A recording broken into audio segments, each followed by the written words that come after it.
Oke, selamat pagi Prof. Azam dan juga teman-teman yang sudah hadir di acara agenda podcast santai yang berjudul Dialog Dekan. Jadi sebelumnya saya mengucapkan terima kasih kepada Bapak dan Ibu dan teman-teman sekalian yang udah hadir di agenda podcast Bincang Asik dan Dialog Dekan bersama mahasiswa dan pihak kampus. Oke, mungkin Ibu, Bapak, dan teman-teman izin memperkenalkan diri. Nama saya Danendra Hidekira, saya dari mahasiswa Sekolah Bisnis Angkatan 58. Dan di sini juga saya tidak sendiri, Ibu, Bapak, dan teman-teman. Saya ada Mas Bima selaku mahasiswa Sekolah Bisnis Angkatan 57, yang dimana Mas Bima ini saat ini memiliki bisnis dan memang berkecimpungan di ranah profesional bisnis. Dan yang kedua ada Mas Satria Chandra, yang dimana Mas Satria Chandra ini beliau sebagai mahasiswa berprestasi dan juga fokus lebih terkait akademis. Ya. Dan selamat datang Prof. Azam selaku dekan dari Sekolah Bisnis dan Ibu Tantri selaku wakil dekan bagian sarana prasarana. Mungkin lanjut saja, di sini kita bakal bincang asik santai nih Prof dan teman-teman semua. Jadi kita bakal berbicara mengenai mulai dari fasilitas dari kampus SBPB sendiri dan juga dari terkait sistem akademiknya hingga ranah profesional sebagai pebisnis, khususnya buat mahasiswa Sekolah Bisnis IPB. Nah, utamanya kalau dari saya perihal fasilitas kampus, mungkin di sini kita udah sama-sama merasakan ya di gedung A ini mungkin baru dan juga banyak hal positif dari masukan dari teman-teman semua, dari pihak eksternal pun mengenai fasilitas yang sudah ada di gedung A. Dan ya bisa dilihat mungkin ini saya memiliki info layar hasil dari survei Bapak. Jadi kebetulan saya dari perwakilan dari BEM telah melakukan survei selama 3 bulan terakhir mengenai fasilitas kampus yang ada di Sekolah Bisnis PB, dan alhamdulillah rata-rata 56,3% mahasiswa SB mulai dari angkatan 56 sampai 60 dari 59 maaf, itu sudah merasa sangat puas, dan mungkin hanya sekitar 3% saja yang tidak merasa tidak puas. Jadi gitu Prof.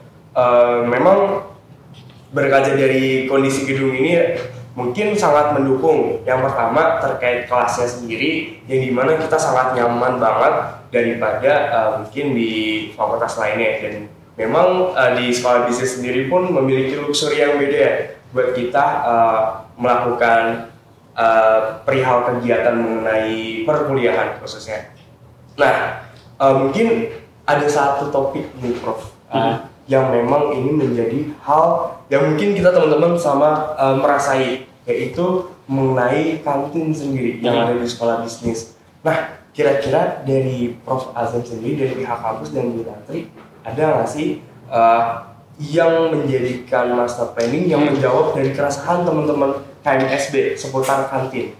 Apakah kita nanti memiliki kantin yang mungkin luxury, cozy, dan sehingga mahasiswa bisa meeting bareng buat ngopi bersama teman-teman, atau mungkin saat ini bahkan kita sendiri belum tahu, mungkin sedang dibangun kantin yang dipersiapkan khusus mahasiswa. Gitu. Mungkin bagaimana kira-kira nih? Oke, saya dulu ya, nanti Bu Tanti tolong ditambahkan ya. Jadi pertama ini terima kasih teman-teman bikin inisiatif, kita ngobrol untuk menjawab pertanyaan teman-teman semua gitu ya. Yang pertama, yang kedua apresiasi teman-teman buat sebuah survei, karena yang namanya sekolah bisnis itu yang paling utama adalah gimana kita membangun rasa saling percaya di antara kita semua gitu ya. Kita orang bisnis nomor satu customer satisfaction ya. Kalau mahasiswa nggak puas, stakeholder nggak puas, habislah kita, itu nomor satu. Jadi ini satu yang sangat positif, saya sangat bahagia dan kita senang bahwa ada hanya 3,9% yang tidak puas ya. Kapan nanti bisa ditunjukkan itu. Gini. Komen saya yang pertama begini, ini survei dibuat 6 bulan terakhir ya, kira-kira gitu. Mungkin teman-teman juga gedung A belum sempat banyak merasakan karena ini baru berapa bulan nanti? 2 bulan ya? Baru 2 bulan gedung ini. Jadi kalau survei kita lakukan sekarang, saya yakin nambah itu. Yang puasnya nambah, yang tidak puasnya berkurang. Tapi anyway ini sudah sangat bagus gitu ya. Dan saya yakin betul tidak puasnya itu tadi yang disampaikan, pasti karena kantin. Exactly, kita tahu karena kantin kita nggak ada. Gitu ya. Jadi gini. Sejak dari awal perjalanan sekolah bisnis dengan S1 itu kan baru angkatan pertama itu tahun angkat 2017 ya. 2017 ya, waktu itu 2017, dan dengan fasilitas yang ada pada waktu itu, kita merasa kurang. Yang kita lakukan tahun 2018 kita bikin gedung B dan C. Gedung B dan C, itu gedung B dan C langsung kita lakukan. Dan survei ini mostly gedung BC gitu ya. Dan fasilitasnya semua teman-teman bisa lihat nanti kalau perlu tunjukkan ya fasilitas perpustakaannya seperti apa, ruang kelasnya seperti apa, bisa ditunjukkan biar orang juga bisa melihat. Terus tempat kongko-kongkonya yang selasar gedung BC untuk duduk-duduk dan sebagainya itu kita tunjukkan gitu ya. Nah kemudian selama dalam proses perjalanan semua orang kita merasakan bahwa kalau kita mau berkembang mengandalkan gedung B dan gedung C kurang. Nah kebetulan COVID waktu itu ya. Begitu COVID, kemudian ada salah satu plafon di gedung A ini yang rusak. Nah langsung kita bikin evaluasi. Oke, kalau gitu sekalian aja. Jadi gedung A kita perbaiki. Yang sekarang kita tempati itu, gitu ya. Itu jadi tahun 2021 akhir itu COVID 2 tahun kita nggak ada kuliah. Gitu ya, ada satu ruangan marketing waktu itu yang plafonnya rusak, jebol. Nah kita evaluasi sekalian, terus kita bikin. Jadi tahun 2022 kita mulai gedung A ini semua genteng atas apa semua kita ganti semua, total ya diganti. Eksterior dulu ya, atas ganti semua. Nah kemudian tahun kemarin dilanjutkan sampai sekarang dengan penataan taman, interior, ruang kelas apa semua. Nanti bisa tunjukin. Dan sekarang untuk ruangan kelas menurut saya kita udah sangat bagus ya, sangat bagus gitu seperti yang dibilang tadi luxury. Luxury. Taman kita masih dalam proses karena tanaman-tanamannya masih kecil-kecil ya. Nah, kita harus nunggu mungkin 6 bulan atau setahun, nanti setelah itu baru akan sangat rimbun dan menjadi jauh lebih bagus. Gitu ya. Nah di bawah di sini akan kita buat saung ya. Kita akan ada 3 saung masih dalam proses. Ini ada kolam ikan gitu. Kita lakukan masih dalam proses juga dan insya Allah akan sangat nyaman untuk kita semua sehingga dengan kenyamanan itu semua orang senang kumpul di kampus, kuliah berjalan lancar, interaksi bisa berjalan baik, komunikasi terbangun gitu ya, network bisa terbangun. Jadi kalau mau bikin bisnis kayak Mas Bima nanti bisa komunikasi akan memperluas itu. Nah kita menyadari betul problemnya itu kantin karena kita tidak punya kantin yang representatif lah sampai hari ini. Apalagi kalau melihat ruang kuliahnya begini, kantinnya begini, nggak nyambung lah kita. Nah kita udah menyiapkan. Sebetulnya kita pengennya seperti simsalabim semua selesai, tapi kan nggak mungkin ya, nggak mungkin. Jadi mulai gedung B dan C udah selesai, sekarang kita gedung A, kita tata taman, kita tata. Proses kita mau mengadakan kantin. Kantin itu tidak hanya ke depan, tidak hanya kantin sebetulnya, itu akan menjadi gedung kreatif hub.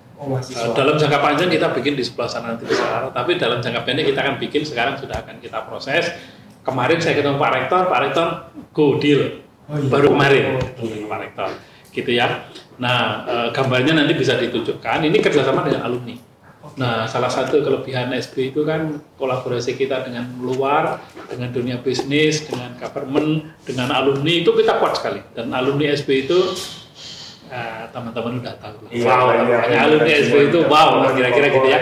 Nah, nanti alumni yang berencana akan membangunkan ini nanti di situ kreatif hub, di situ ada ruangan untuk alumni dan buat kongko-kongko gitu ya. Di situ bukan hanya orang untuk jualan tapi kan menjadi tempat praktikum teman-teman juga para mahasiswa yang mau jualan gitu ya. Kan sekarang nyari makanan pakai GoFood macam-macam bisa kan masalah, tapi kan kita butuh ada tempat permanen. Di situ mungkin pakai box macam-macam, silakan nanti bisa dibicarakan sama-sama. Sudah dalam proses, mudah-mudahan tidak terlalu lama. Saya nggak tahu kalau yang 57 sekarang semester 7 ya. Nah kalau 57 nanti nggak sempat merasakan ya. Gitu ya. Kan sebagai alumni gitu. Gitu ya. Bangga ya. Iya.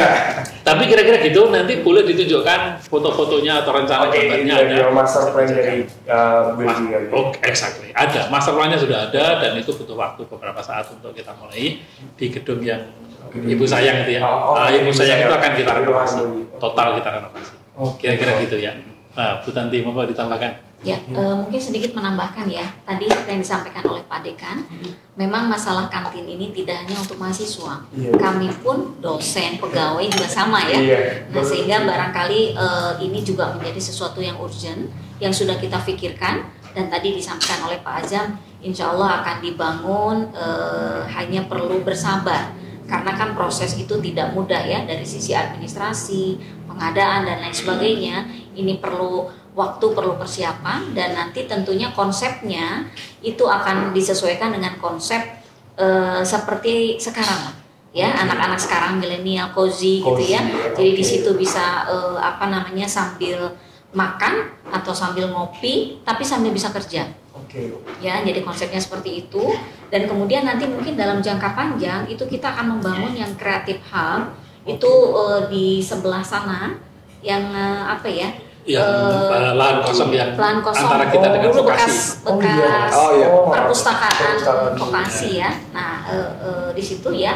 Nah, itu akan dibangunkan, tapi memang itu perlu jangka panjang karena memang konsepnya akan 3 atau 4 lantai. Gitu ya. Tapi itu jangka lama lah. Kayaknya kamu nggak akan dapat. Yang jangka pendek adalah mudah-mudahan yang di sini segera, ya paling tidak sekarang kan sedang kita bicarakan ya persiapannya tahun depan mungkin sudah mulai kita bangun gitu ya. Dan kemudian tentunya kan sekarang dengan konsep belajar, kemudian kolaborasi, diskusi. Nah, nanti kita kan akan juga menyiapkan di gazebo ini ada dengan gazebo yang gaya modern. Ya, ceritanya gaya modern. Gak gazebo yang kesannya kalau dulu gazebo kayak panggung dan lain sebagainya. Nah, ini nanti akan didesain gitu ya sesuai dengan ya kondisi sekarang lah, dan disesuaikan dengan kondisi yang sekarang kita gedung A ini kan sudah sangat bagus ya. Tamannya dan lain sebagainya, sehingga nanti di sini teman-teman bisa sambil belajar ya, diskusi dan lain sebagainya sambil menikmati taman. Nah, hanya PR-nya barangkali ini nitip juga ke adik-adik mahasiswa. Kita sudah punya bangunan yang bagus. Ya, desain yang bagus. Fasilitas yang insya Allah melengkapi sempurna gitu ya. Nah, kita semua harus jaga itu sebaik-baiknya gitu ya. Supaya ini bisa terawat, karena kan yang masalah bagi kita itu yang susah adalah perawatan. Membangun gampang, justru merawat berikutnya yang jadi PR. Jadi kita harus sama-sama. Jadi adik-adik mahasiswa juga harus dibiasakan merawat, bukan hanya tugasnya pantry, bukan hanya bagian perawat orang-orang yang merawat, tetapi kita semua harus menjaga sehingga keberlanjutannya bisa lama gitu kan ya, seperti itu. Dan juga ya kita sudah punya fasilitas yang bagus tuh, bukan berarti kita menjadi sombong juga dibandingkan yang lain gitu ya, tetapi justru kita harus membuktikan dengan fasilitas yang lebih bagus, kita juga harus memberikan prestasi yang juga lebih bagus gitu ya, bisa berkolaborasi dengan yang lain juga gitu ya, tidak hanya untuk sekolah bisnis saja, tetapi bisa dengan yang lain, bisa berkolaborasi sehingga justru nanti berikutnya SB kuat, IPB juga semakin kuat. Gitu. Kemudian satu lagi saya ya, tadi walaupun tadi sangat puas, mungkin yang tidak puas ini kita harus cari. Kenapa itu? Karena sebetulnya tadi yang disampaikan oleh Pak Dekan, area untuk perbaikan itu adalah justru dari situ.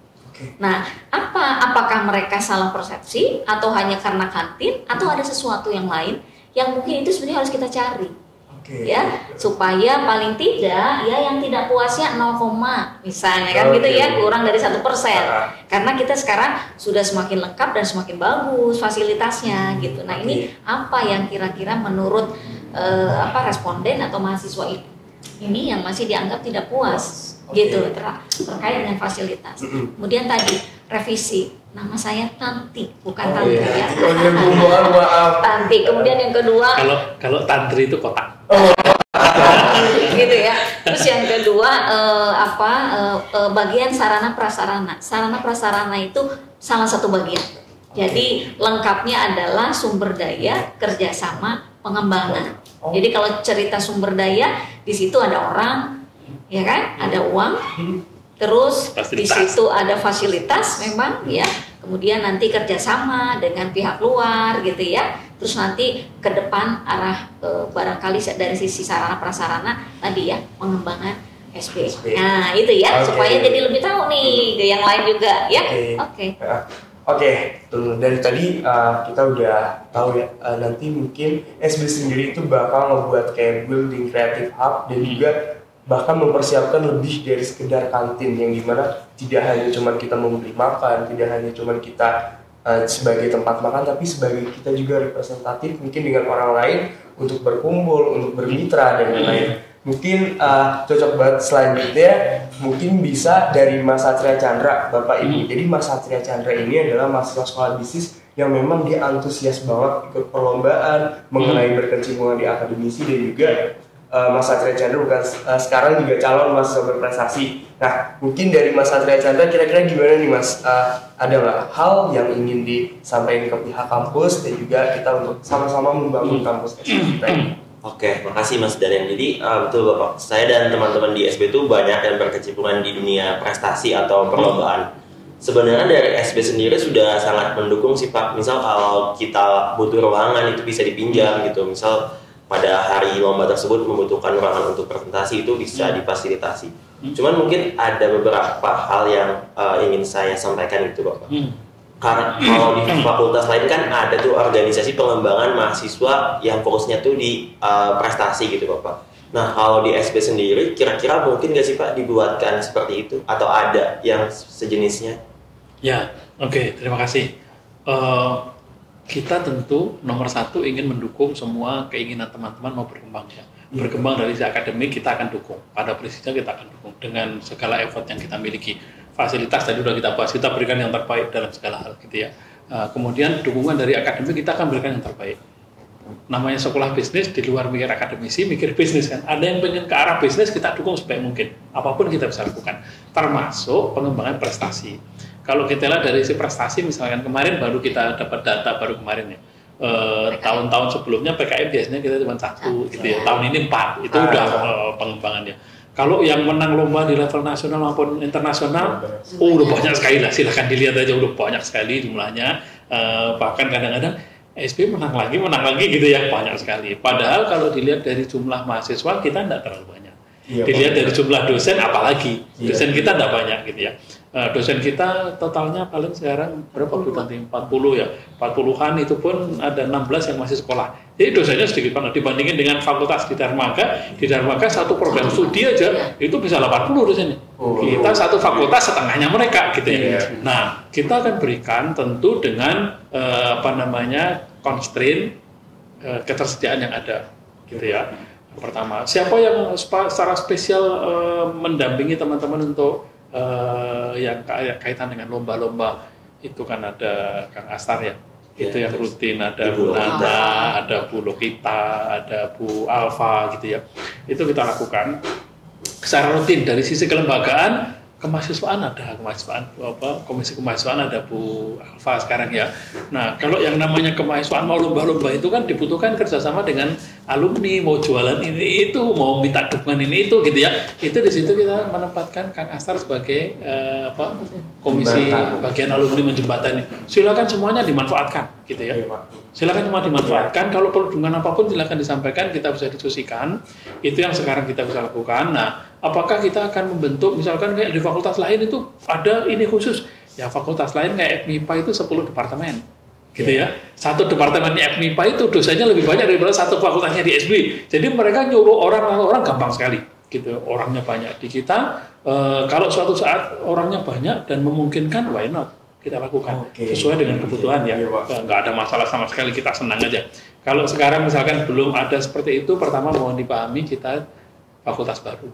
Kita baru beri 2017 ya, gitu ya. Mereka udah lama, mereka udah main dengan lomba-lomba itu puluhan tahun. Kita baru berapa? Nah, kita learning by doing dari waktu ke waktu. Kalau ada keinginan, ada perbaikan, ada apapun, Bu Alfa selalu menyampaikan. Kang Asam gini, kita tambah, kita belajar, berkembang sambil belajar. Mudah-mudahan ke depan menjadi sangat kokoh ya, kira-kira gitu. Untuk kedepannya berarti masih bisa dibuat ya Pak untuk wadah seperti itu ya Pak? Dengan senang hati, senang hati silakan diusulkan dengan senang hati. Kalau kita bisa lakukan kalau enggak mungkin kakak kelas kita bisa minta bantu, alumni mungkin bisa bantu, dosen kalau nanti udah pada pulang bisa dibayangin 40-an orang dosennya, 16 lagi sekolah S3, bayangin yang tersedia itu aja. Makanya kalau ketemunya itu aja lagi, ini kok ketemu lagi ya maklum lah, kita kecil. Meskipun kita kecil, tapi kata pepatah mengatakan small but beautiful. Nah kita ini small but beautiful, gitu ya. Sekarang masih small, tapi kita punya mimpi besar ke depan, kita akan menjadi sangat besar. Gitu ya. Gitu.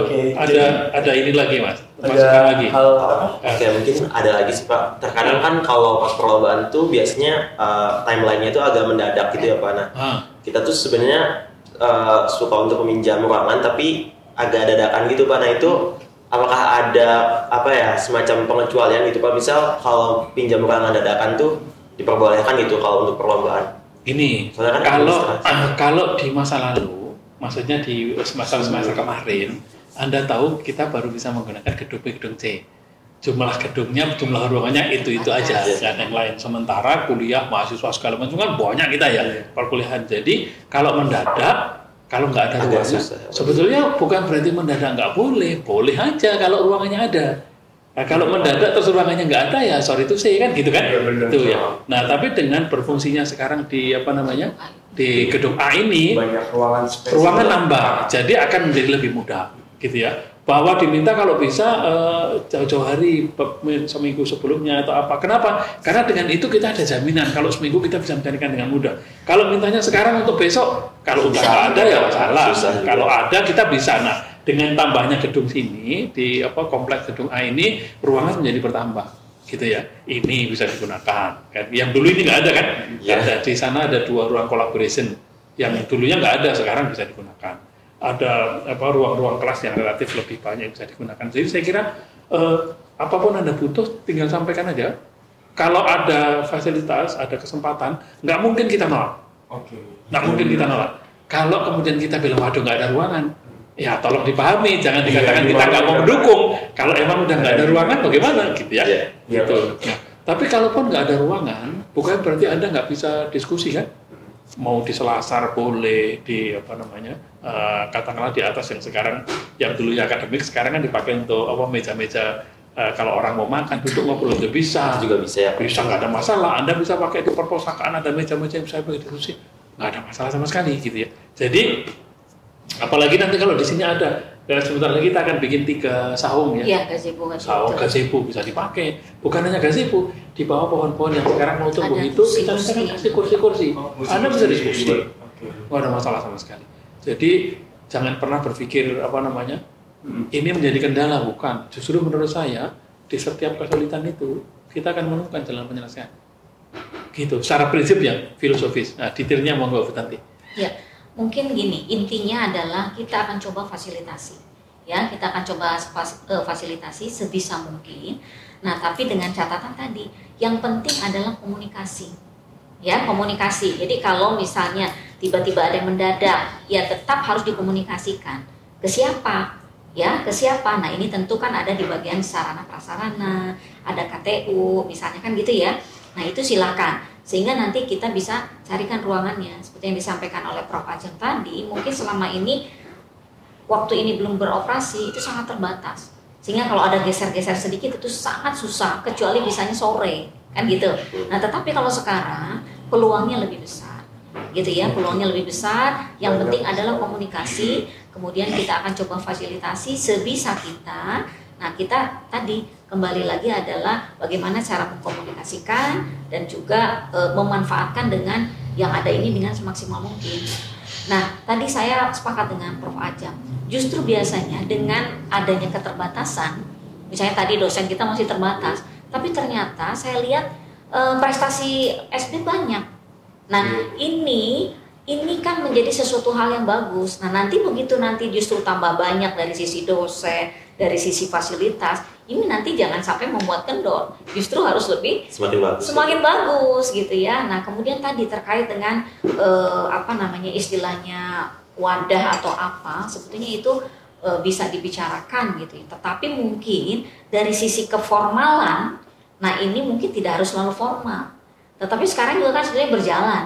Ya kan, berjalan gitu ya. Ada yang bagian mensupport, biasanya suka lama-lama itu tersegmentasi. Yang PKM biasanya, oh ini bapak ini, ibu ini, misalnya kan. Kemudian nanti untuk lomba apa, ini, itu, gitu biasanya sudah tersegmentasi.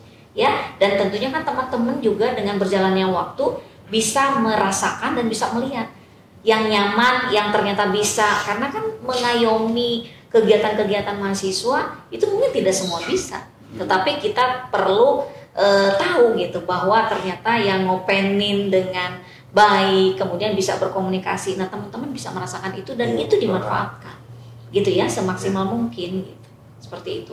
Kalau saya boleh menambahkan Bu Tanti, justru menurut saya model yang tidak formal itu lebih fleksibel, berubah-ubah segala macam, nanti ngomong aja. Begitu nanti dibikin formal gitu, wah malah lebih susah, malah lebih kaku. Jadi pada prinsipnya menurut saya kita kan dukung, jangan pernah khawatir gitu ya. Semaksimal mungkin kita dukung gitu. Ini lembaganya belum ada. Kalau nggak pakai lembaga aja bisa, ngapain pakai lembaga? Gitu misalkan ya, boleh aja. Yang penting sampaikan kebutuhan kita itu komunikasi. Dan sekarang kan Kapolda 1 Bu Siti Djaro. Beliau kan sangat, yang kayak gini-gini sangat concern di situ. Terus sekretarisnya Bu Retno itu kan jadi semacam ibu lah. Tempat orang curhat, Bu Alfa. Dari dulu kan orang manggil Bu Alfa aja, Mam, ya saking dekatnya saking dekatnya antara mahasiswa dengan apa namanya dosen gitu ya. Yang mungkin di tempat lain nggak begitu. Gitu. Anak-anak manggil saya, terutama yang angkatan pertama itu kalau manggil saya malah ayah. Saking begitu dekatnya dengan saya, tidak ada masalah. Dan kita terbuka sekali. Monggo aja. Jadi nggak usah khawatir. Ini ketemu gini, harus gini. Nggak usah, tanya aja gini, Mbak Kepi, Pak Azam ada nggak? Kalau ada. Kalau nggak, so simple. Gitu ya. Nah, kalau mau ketemu gini janjian, nah kalau udah janjian pasti ditungguin.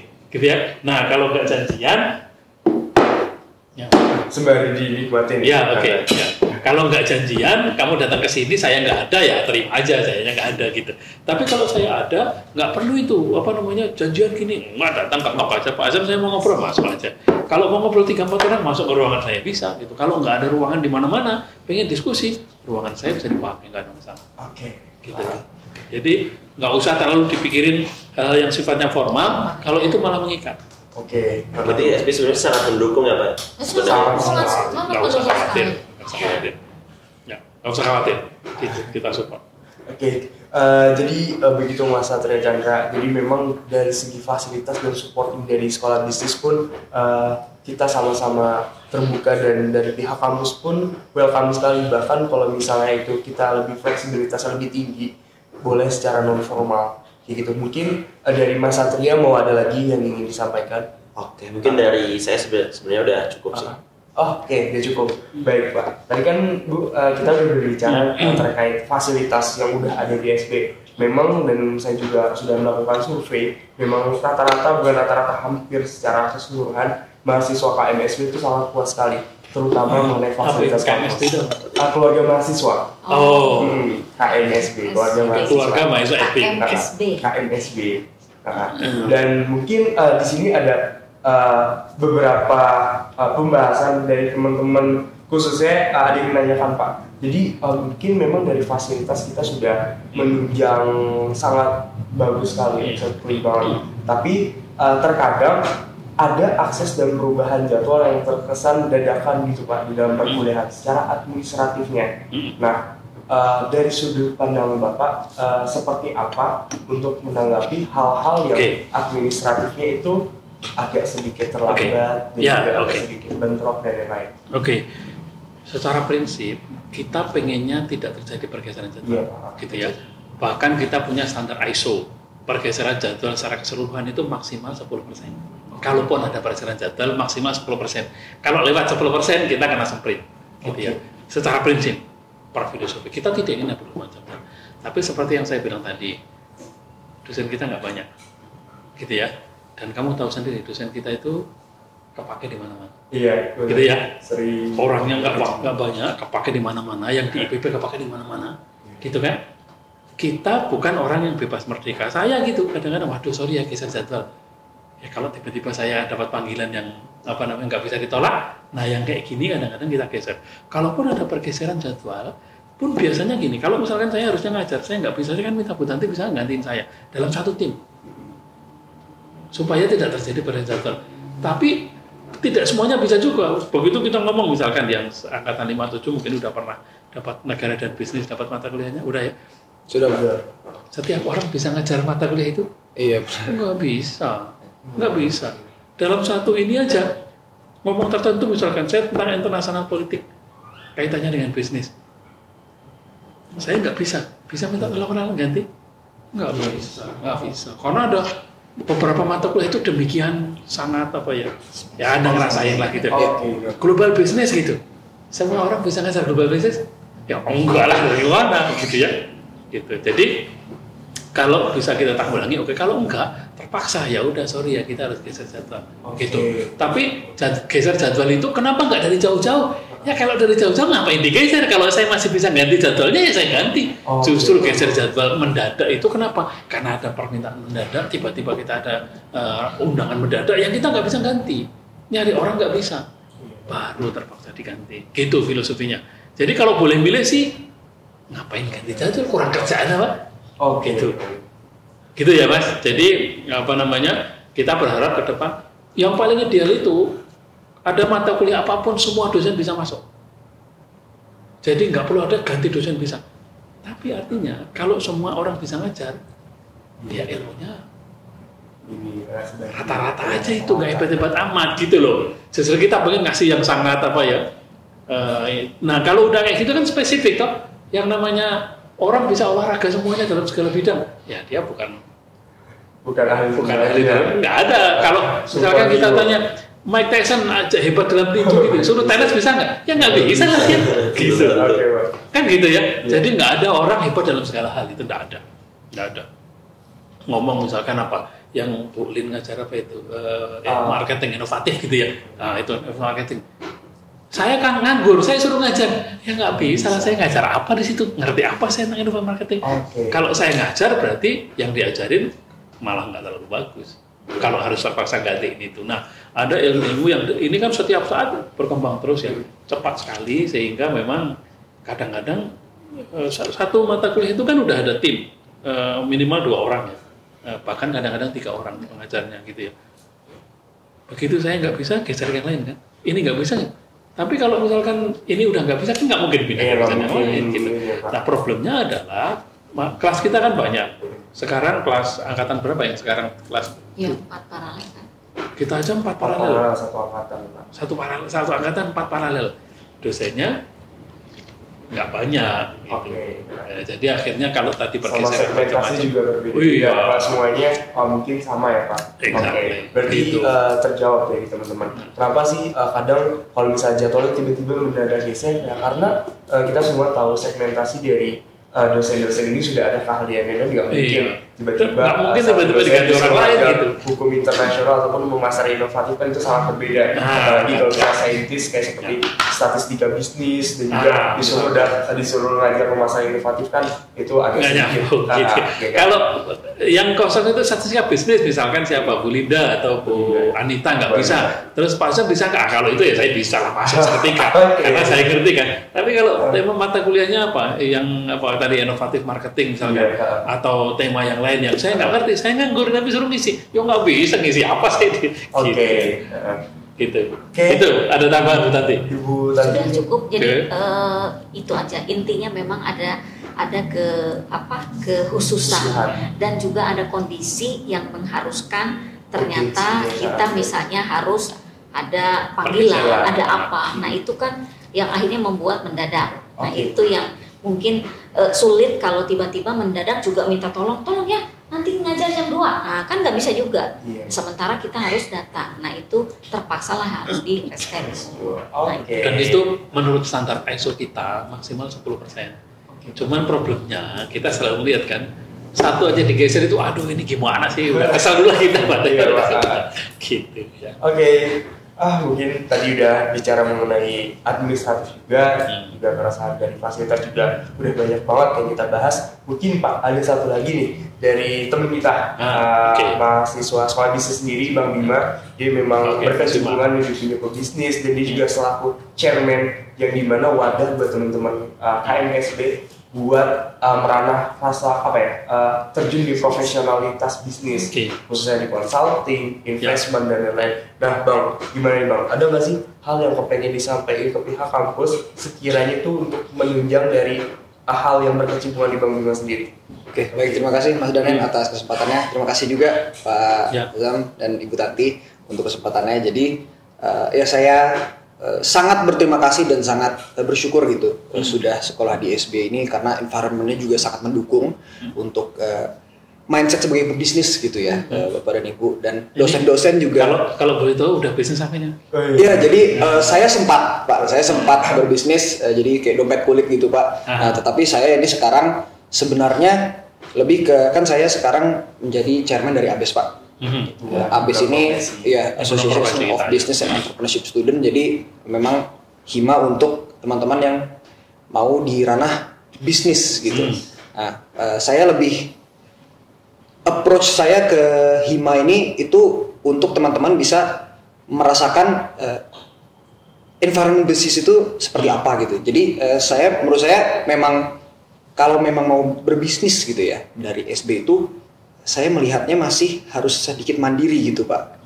Ya, jadi menurut saya belum ada jalan yang konkret yang bisa kita telusuri untuk menjadi seorang praktisi bisnis. Tapi menurut saya benar-benar SB ini sudah mendukung sekali dari dosennya, sudah praktisi gitu. Nah, kalau dari Bapak dan Ibu sendiri kira-kira bagaimana sih journey dari anak SB itu di sekolah bisnis untuk menjadi pebisnis gitu, jalan yang konkretnya. Oke, ini yang pertama dari rancangan kurikulum ya. Rancangan kurikulum teman-teman merasakan udah itu pasti kalau udah angkatan 57 berarti kan udah semester 7 ya. Benar, Pak. Itu proses kita ajarin dari tingkat 1 itu kita diajarin tools-tools untuk ngelihat instrumen yang dipakai untuk keputusan bisnis ya. Apa nama mata kuliahnya itu? Instrumen pengambilan gitu ya. Instrumen pengambilan keputusan bisnis. Itu di tingkat 1 udah diajarin. Gitu ya. Setelah itu begitu masuk ke SB tahun pertama itu kan foundation ya. Kita kasih tahun kedua itu kan istilahnya mata kuliah terkait dengan mengenali peluang bisnis gitu ya. Kemudian semua proses bagaimana mendapatkan ide-ide bisnis gitu. Itu ada di tahun kedua. Gitu ya. Nah, tahun ketiga bagaimana kita membuat bisnis yang berupa ide itu kemudian kita realisasikan kan. Dari perkuliahan diajarin tuh mulai dari yang diajarin Kang Astar itu nama mata kuliahnya analisis peluang bisnis. Itu kan yang di tingkat 2 ya. Praktek bisnis komprehensif. Ya. Praktek dan komprehensif mulai dari praktek bisnis komprehensif 1, praktek bisnis komprehensif 2 itu diajarin betul bagaimana caranya gitu ya. Nah, setelah itu nanti tidak hanya kita praktek bisnis teknis terkait dengan environment-nya, terkait dengan faktor global, terkait dengan faktor internasional, terkait dengan aspek hukum, terkait dengan aspek sosio-antropologi, semua dikasih, lingkungannya itu kita kasih, gitu ya. Dan setelah itu, begitu masuk semester tahun keempat, Anda diminta capstone project. Capstone project itu pilihannya macam-macam, toh. Yang mau jadi pebisnis, mau apa, mau jadi eksporter, belajar eksporter betulan. Kita titipin ke eksporter betulan. Bahkan kemarin Pak siapa namanya lupa, saya datang ketemu di sini nemuin saya itu, Pak, kalau nitip ke saya boleh dengan senang hati, syaratnya 3 bulan harus sudah bisa ekspor perdana. Diajarin betul itu Bapak, belum betul sampai dia ekspor perdana harus sudah berhasil dalam 3 bulan gitu ya. Kemarin ada yang mau ke saya dititipin ke perusahaan, Pak ini kok kita seperti dikerjain suruh kerja banyak. Justru itu yang benar supaya kamu tahu bagaimana aspek bisnis dari A sampai Z. Kalau datang cuma suruh ngantar surat, ngapain capstone project ngantar surat? Justru kita tidak mau. Kita maunya justru kamu ikut dari nol, mengenali bisnis sampai menjadi praktek betulan. Itu kita lakukan betul. Tapi berat sekali. Loh, justru itu yang kita inginkan supaya kamu tahu, misalkan gitu ya. Nah, tadi Mas Bima cerita bagaimana ternyata bisnis apa itu kambing itu ternyata berat sekali, banyak sekali loh. Justru biar tahu kan. Mumpung sekarang ada kesempatan supaya tahu dari mulai bagaimana cara milih bibit kambing yang baik, bagaimana pemeliharaan macam-macam sampai setelah jadi menjualnya gimana, marketnya gimana, diversifikasi produknya gimana, jadi semua. Justru itu yang harus tahu. Nah itu kan semua proses akademis pembelajarannya ya, dari mulai awal sampai dengan menjadi bisnis betulan. Kalau orang yang mau jadi ngambil konsentrasinya digital business misalkan atau business consulting, kita titipin ke perusahaan jadi corporate bener-bener gitu ya. Ada yang investment wealth management, kita masukin ke lembaga yang sangat bonafit, bener-bener dia di sana bekerja sebagaimana orang investment manager, betul-betul kita titipin. Bahkan ada beberapa yang udah telepon kemarin, boleh nggak ini langsung kita rekrut? Ada yang udah nonton ke saya, boleh nggak?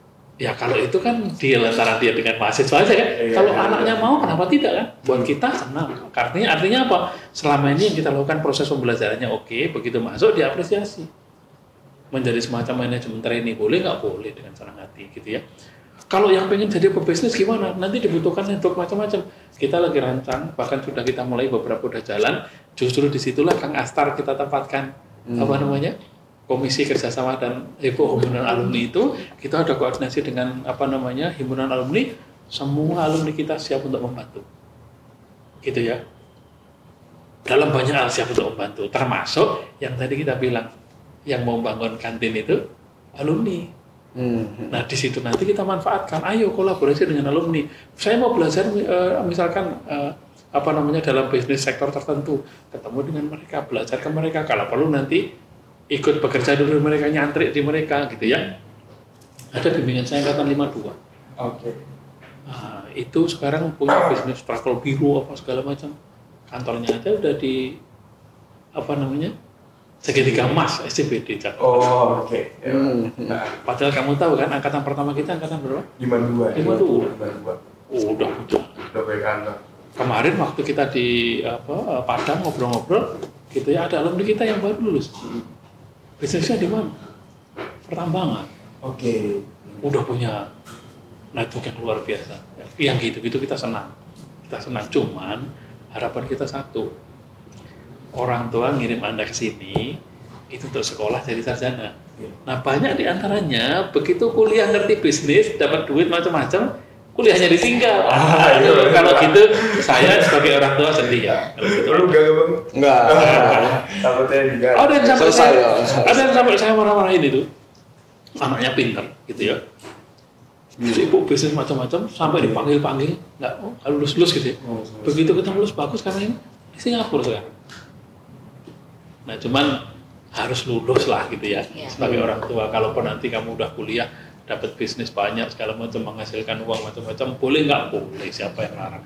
Nggak ada yang larang gitu. Cuman pesan saya satu sebagai orang tua, karena pas nanti kita wisuda, di situ orang tua. Saya wisuda udah berkali-kali kan, berkali-kali saya wisuda gitu ya. Tapi begitu dapat kabar anak saya lulus, meneteskan air mata juga. Waktu wisuda, apalagi pas wisuda itu diputar lagunya Ayah. Yang lagunya Ebit GAD itu ya. Ayah itu saya bilang meneteskan air mata juga gitu. Jadi jangan mengecewakan orang tua. Saya tidak pernah nanya IPK-nya berapa, enggak penting kalau kamu jadi bisnis. Gitu ya. Lulusnya mau 7 semester, 8 semester enggak pusing saya. Kalau yang mau jadi akademisi, IPK menjadi penting, kan gitu kan? Gitu. Orang yang mau masuk ke multinasional gitu ya, IPK penting kemudian. Tapi kalau menjadi pebisnis, IPK nggak penting, nggak terlalu penting. Yang lebih penting yang lain-lain tadi, network, kemampuan ini segala macam boleh. Tapi lulus menjadi penting. Ada yang bilang banyak di antara entrepreneur besar itu nggak lulus. Adalah itu Steve Jobs, adalah itu kenapa? Foundernya Facebook Pak, yang itu Mark Zuckerberg, ada itu Bill Gates, nggak lulus dia. Iyalah, hanya satu per berapa? Iya, pertama itu. Yang kedua, memang dia nggak lulus, tapi yang membantu dia, yang bekerja dia orang belakang itu enggak. Kan nggak bisa juga. Udah saya nggak lulus nanti jadi. Ada juga di kita dulu ada Bob Sadino atau Bob Sadino ya. Pendidikannya hanya gini, nggak lulus sarjana itu. Ya tapi saya tidak mengharapkan itu. Saya nggak mengharapkan itu karena kalau kita nanya ke orang tua, lebih senang kamu lulus atau kamu nggak lulus tapi kaya raya, dan kamu lulus dan kaya, pilih mana? Ya pilih lulus dan kaya. Jadi jangan hanya berpikir pada diri sendiri ya. Dan kalau kita tanya Mark Zuckerberg, kita tanya Bill Gates, kalau mereka punya kesempatan lulus, pilih lulus atau nggak lulus? Mereka semua menjawab saya akan pilih lulus. Gitu. Ya. Oke, siap. Ada tambahan Bu Tanti? Cukup. Mungkin kita seru banget untuk bincang dari Pak Dekan, Bu Tanti juga. Nah, mungkin Pak terakhir closing statement, karena ini juga kita udah terlalu asik banget berbicara podcast diaplikasikan dari 3 perspektif mahasiswa yang berbeda, dari saya sendiri yang membahas tentang fasilitas kampus, layanan akademik, dan perihal apapun yang terjadi di kampus, dan juga ada Mas Satria yang dimana memang berkecimpung di akademisi, dan memang yang ketiga ada Mas Bima juga yang memang berkecimpung di dunia bisnis secara profesional. Nah, mungkin singkat aja Pak, mungkin teman-teman udah ada yang mau sampai lagi atau cukup? Sudah. Cukup? Cukup deh. Oke, mungkin terakhir Pak nih statement dari Prof. Azam dan juga Bu Tanti, kira-kira ada nggak sih hal yang ingin disampaikan singkat aja Pak? Sama dan juga ini kan kita SB sebentar lagi mau ada akreditasi nih Pak di tahun 2024. Nah sekiranya apa sih yang menjadi hal rancangan? Apakah mungkin dari teman-teman kita angkatan 58 terburukah untuk menjadi akreditasinya A?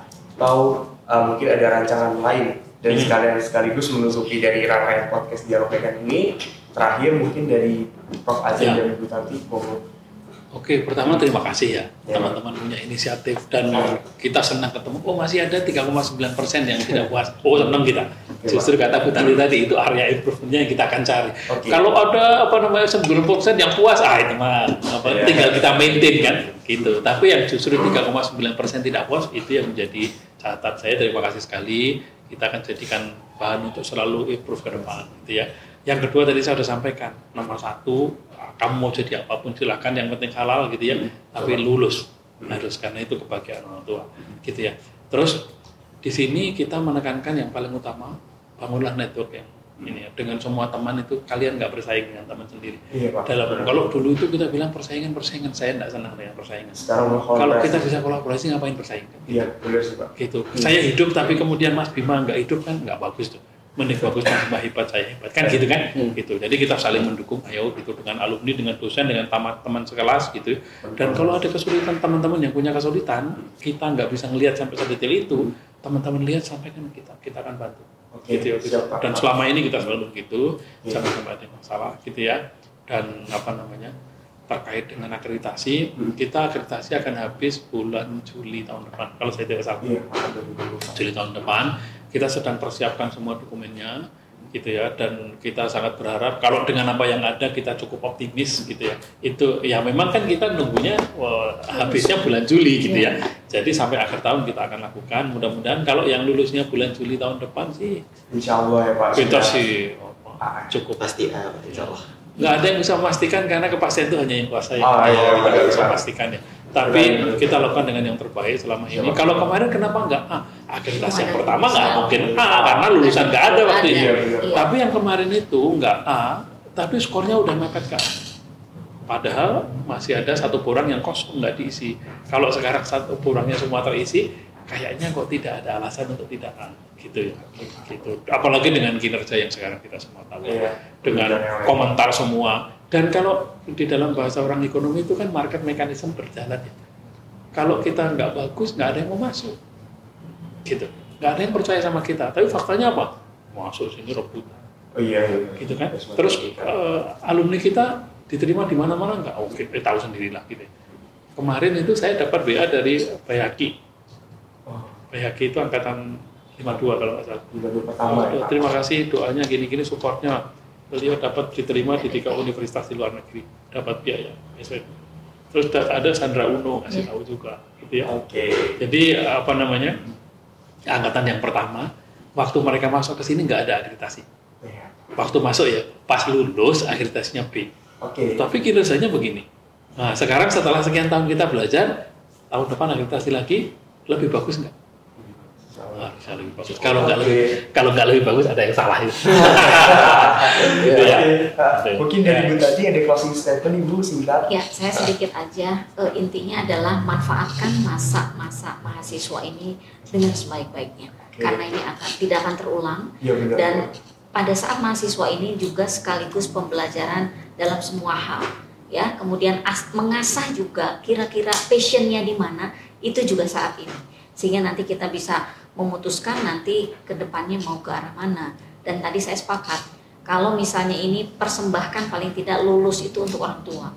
Setelah itu, ya itu dimulai kehidupan yang sebenarnya adalah setelah ini kan.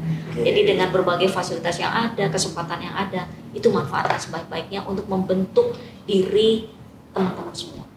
Itu aja. Terima kasih Bu Tanti dan Prof. Azam. Mungkin ini adalah closing statement singkat terakhir. Terima kasih juga Prof dan Ibu udah meluangkan waktunya sebelumnya. Maaf banget kalau misalnya dari kami ada kesalahan maupun perbuatan dan tata kata. Jujur ini adalah salah satu podcast pertama kali saya podcast dan juga saya pertama kali jadi moderator podcast. Mungkin mohon maaf jika ada kesalahan dari saya. Mungkin terima kasih buat teman-teman yang lainnya Bang Bima dan juga Mas Satria yang udah meluangkan waktunya untuk podcast Dialog Rekan di hari ini. Mungkin Dialog Rekannya saya tutup, Prof dan Ibu Tanti. Assalamualaikum warahmatullahi wabarakatuh. Waalaikumsalam warahmatullahi wabarakatuh. Sukses semuanya. Amin ya rabbal alamin. Oke. Prof, makasih banyak. Siap. Oke. Tanti. Iya, sama-sama. Mantap.